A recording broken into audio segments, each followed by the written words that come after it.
The Leader of the Opposition. Thanks very much, Mr Speaker. Well, this is not a government, this is a shambles. A rabble defined by division, disunity and dishonesty. And that's not the problem.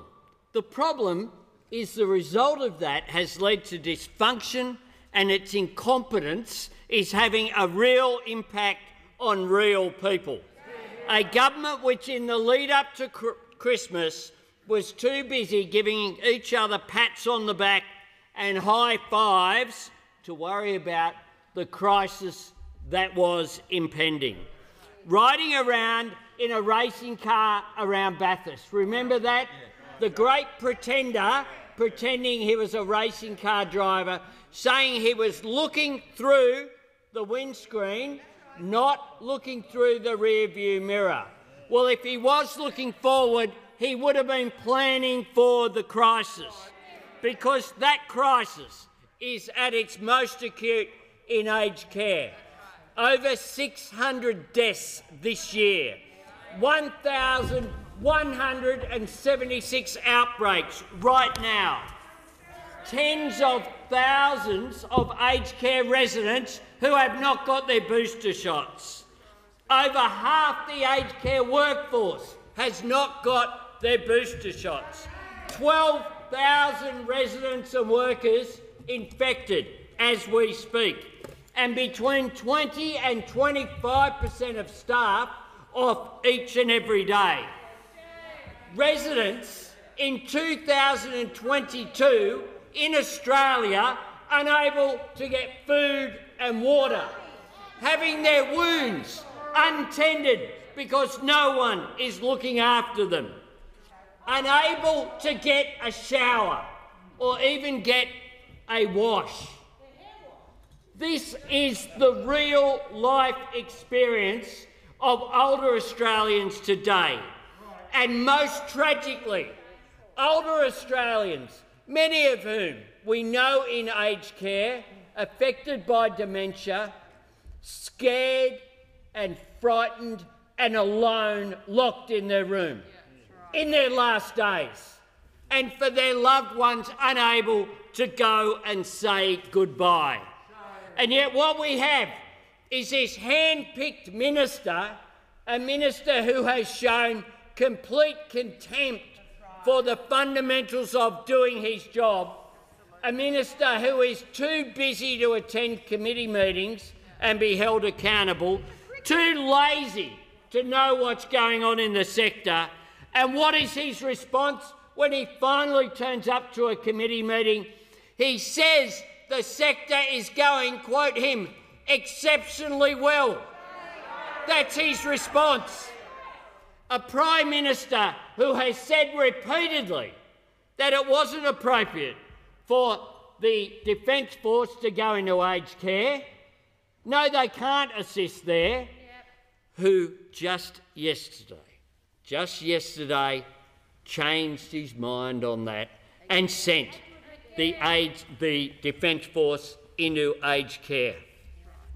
1 month after the former Liberal Premier Mike Baird, who now leads one of the major aged care providers, called for it. 1 month.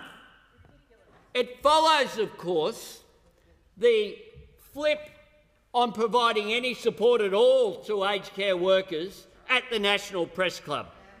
The $400 payment, one to be given in March and one to be given almost without a vote in May.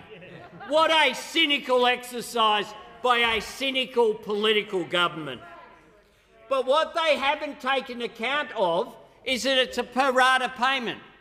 And you know what the figure is of direct care workers in aged care who are permanent full-time? 6%. 6% are the people who get the $400. 6%. It says everything about the need for secure work in this country. The fact that a sector like that are in a position whereby just 6% are permanent full-time. The aged care crisis is indicative of the way this Prime Minister and this government approaches every issue. It's always too little too late, and it's always the case that they ignore a problem until it becomes a crisis. In the first summer when I was Labor leader, we had the bushfire crisis, where the Prime Minister said that he didn't hold a hose and showed no empathy and acted, in the words of the New South Wales Premier, Gladys Berejiklian, of having more concern for politics than people. The second summer was the summer of the vaccines neglect. It's not a race. That led to the failure when it came to lockdowns, that led to the slow rollout of the boosters. And the third, of course, was in rapid antigen tests. It's not my job. It's not my job. He thinks his job is dressing up, whether it's a racing car driver or a fighter pilot or a cook or a hairdresser washing someone's hair last Friday. If you want photo ops, he's your guy. But if you want someone to govern the country, then people should vote Labor when the election comes. Because the fact is that this Prime Minister's too busy pretending to do other jobs to do his day job. The crisis continues, not just in aged care.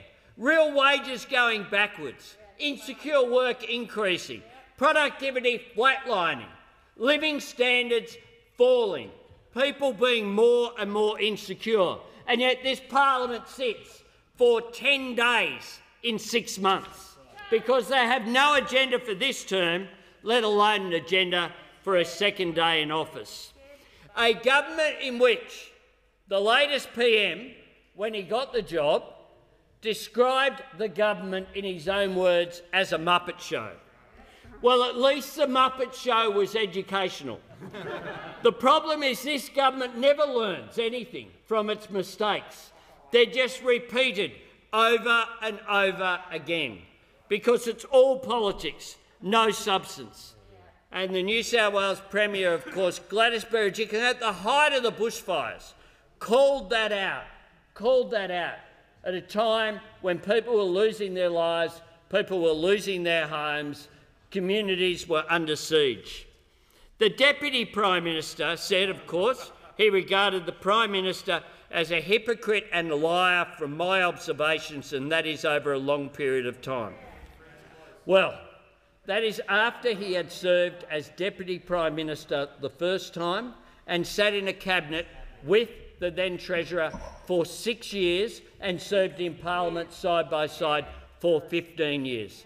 This was a considered opinion in the context of the Prime Minister saying that no one told him about a reported sexual assault just metres from his office for 2 years, even though his own office knew, people in Parliament knew, it occurred in the Defence Minister's office, and the Defence Minister's Chief of Staff went to work for him just after the alleged incident occurred.